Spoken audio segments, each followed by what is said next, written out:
Financial series को continue करते हुए आज हम बात करेंगे आईआरआर के बारे में।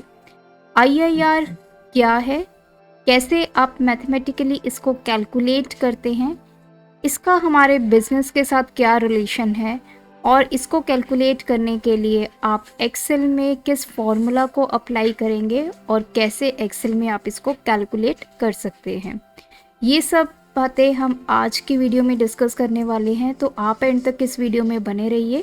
चैनल पर नए हैं तो चैनल को सब्सक्राइब कर लीजिए और बेल आइकन को हिट करना मत भूलिए ताकि आगे आने वाले ऐसी यूज़फुल वीडियोस के नोटिफिकेशन आप मिस ना कर सकें। तो चलिए इस ट्यूटोरियल को स्टार्ट करते हैं।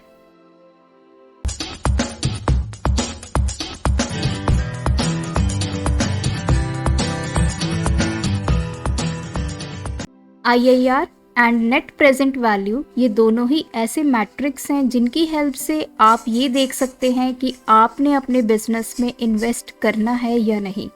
अगर आपको बिजनेस में प्रॉफिट हो रहा है तो डेफिनेटली आप बिजनेस में इन्वेस्ट करने के बारे में सोचेंगे। तो इन दोनों मैट्रिक्स की हेल्प से आप ये चेक कर सकते हैं कि आपको आपके बिजनेस में प्रॉफिट हो रहा है या लॉस हो रहा है।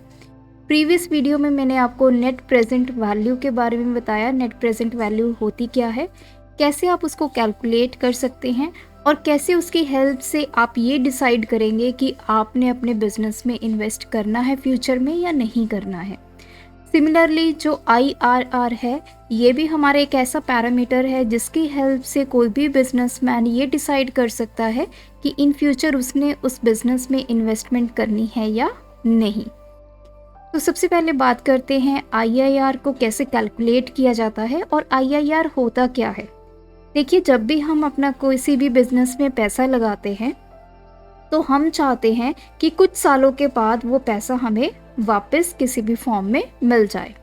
तो सपोज़ कीजिए जैसे 10,000 मैंने इन्वेस्ट किए हैं तो मैं चाहती हूँ कि 5 साल के बाद मुझे जो बेनिफिट्स मिले या जो मेरी रिटर्न हो वो इतनी हो कि मुझे जल्दी से जल्दी मेरा जो पैसा है वो वापस आ जाए।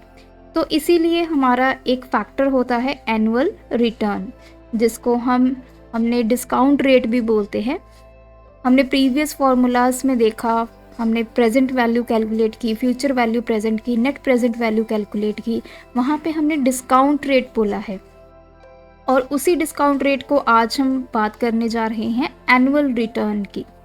मींस हर एक साल के बाद, या फिर अगर आपने बिजनेस 5 साल के लिए किया है तो 5 साल के बाद आपको कितना रिटर्न मिल रहा है, कितना % आपको पैसा मिल रहा है। तो ये हम कैलकुलेट करते हैं आईआरआर के साथ। तो हमारे पास जैसे आप यहाँ पे देख सकते हैं, फर्स्ट ईयर में मुझे 1200 रुपये मिले। शुरू में मैंने 10,000 रुपये इन्वेस्ट किए, 1200 रुपये मुझे पहले साल में मिले। वहीं मैं बात करूं नेक्स्ट ईयर की, नेक्स्ट ईयर मुझे 1000 रुपीज़ मिले।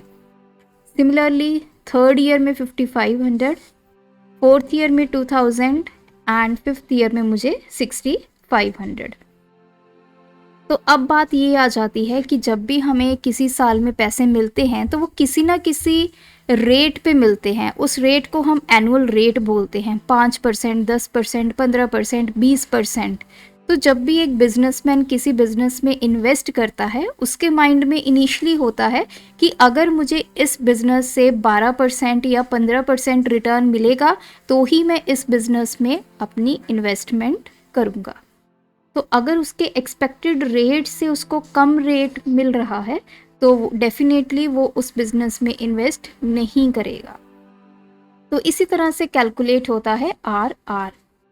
तो इसमें हमारा एक टारगेट होता है कि हमें इतना जो रिटर्न रेट है या एनुअल रिटर्न है वो मिलना चाहिए। अगर उससे कम मिलेगा तो हम इस प्रोजेक्ट में इन्वेस्टमेंट नहीं करेंगे।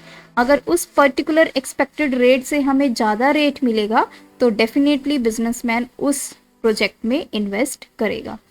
तो एक बिजनेसमैन ने अपने 10,000 रुपीज़ इनिशियली इन्वेस्ट किए और रिस्पेक्टिव ईयर्स में उसको कितने अमाउंट मिली ये आप स्क्रीन पे देख सकते हैं।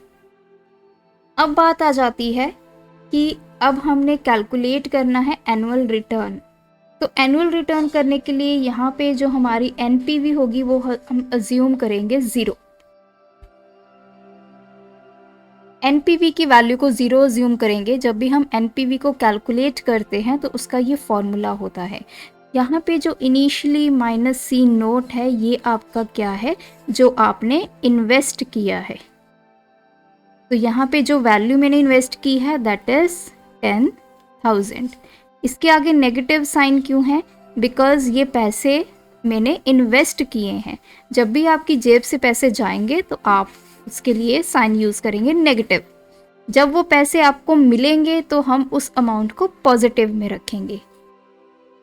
ये जो C1, C2, C3 and so on ये सारे कैश फ्लोज हैं जो हमारे पास कैश मिल रहा है आफ्टर 1 ईयर। आप इसको फ्यूचर वैल्यू भी बोल सकते हैं, क्योंकि 1 साल के बाद आपको क्या पैसे मिले, 2 साल के बाद आपको क्या पैसे मिले। तो ये future one V1, this is FV2, FV3 and so on. तो अगर अपने एग्जाम्पल में देखें तो इनिशियली हमें 1 साल के बाद 1200 रुपीज़ मिले, तो ये मेरा FV1 है।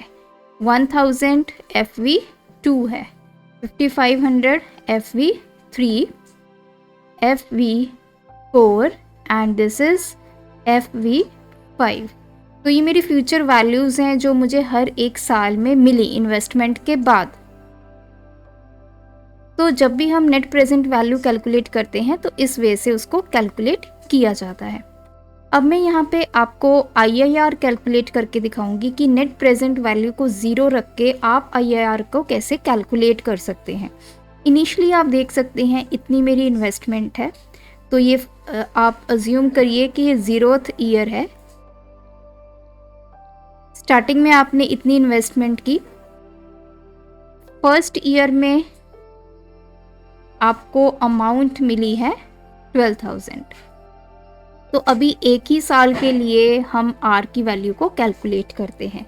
जैसे मैंने आपको बताया NPV जब भी हम कैलकुलेट करते हैं तो हमारी वैल्यू होती है जो इनिशियल वैल्यू है जो हमने इन्वेस्ट की है, तो ये मेरी इनिशियल वैल्यू है, प्लस जो फर्स्ट ईयर में मेरे पास पैसे आए हैं फ्यूचर वैल्यू जो मुझे मिली है that is 12,000 upon 1 plus R raise to power n यहाँ पे क्या है 1, फर्स्ट ईयर की हम वैल्यू को कैलकुलेट कर रहे हैं।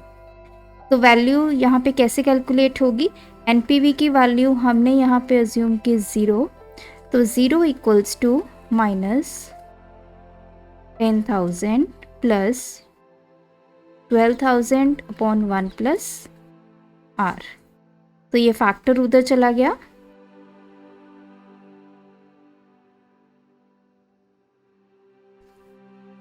तो इस तरह से आप मैथमेटिकली इस कैलकुलेशन को कर सकते हैं।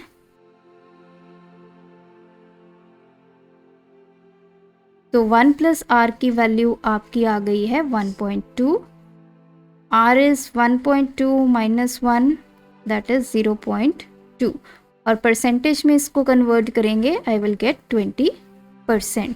तो फर्स्ट ईयर की जो मुझे एनुअल रिटर्न मिली है दैट इज 20%। एक्सपेक्टेड थी मेरी 15%, लेकिन मुझे मिल कितनी गई 20%। तो डेफिनेटली मैं इस बिज़नेस को कंटिन्यू करूँगी फॉर द सेकेंड ईयर। तो सिमिलरली जितने भी आपको नंबर ऑफ़ ईयर्स के लिए आपको वैल्यूज़ गिवन होंगी, फ्यूचर वैल्यूज़ गिवन होंगी, उतने ईयर्स के लिए आपको IRR की वैल्यू को कैलकुलेट करना है। जब हम मैथमेटिकली इन वैल्यूज़ को कैलकुलेट करते हैं तो हमें बड़ी दिक्कत आ जाती है इनको कैलकुलेट करने की। जैसे मैंने आपको स्क्रीन पे दिखाया, ये सिर्फ फर्स्ट ईयर की मैंने कैलकुलेट की है।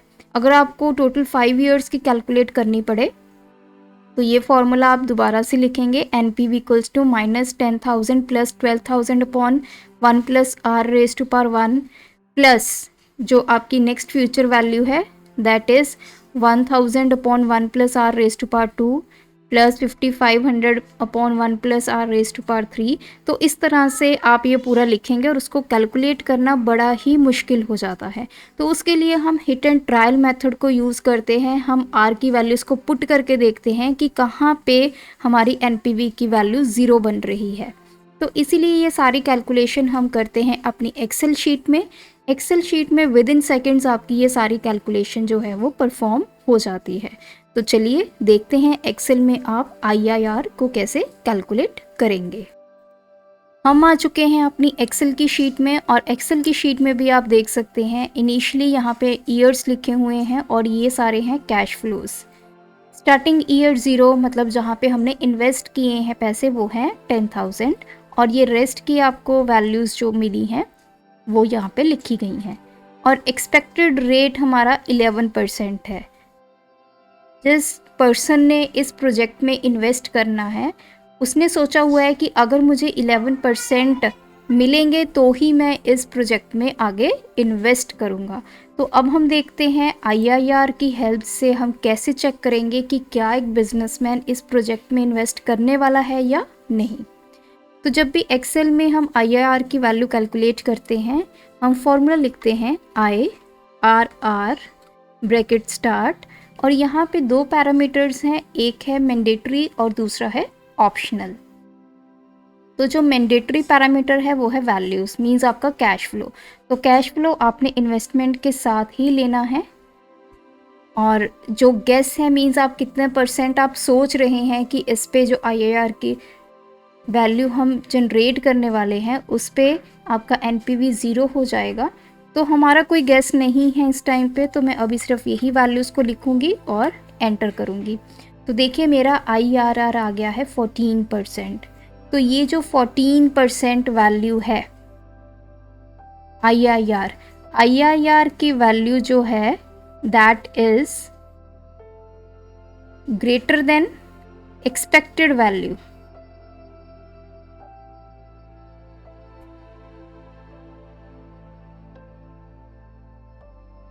तो IRR की वैल्यू जो है हमारी ग्रेटर देन है एक्सपेक्टेड रेट से। 14% इज ग्रेटर देन एक्सपेक्टेड हमारा है 11%।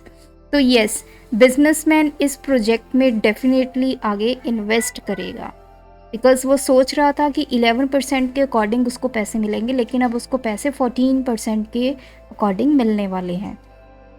तो ये जो प्रोजेक्ट है ये डेफिनेटली बिजनेसमैन ऑप्ट करेगा।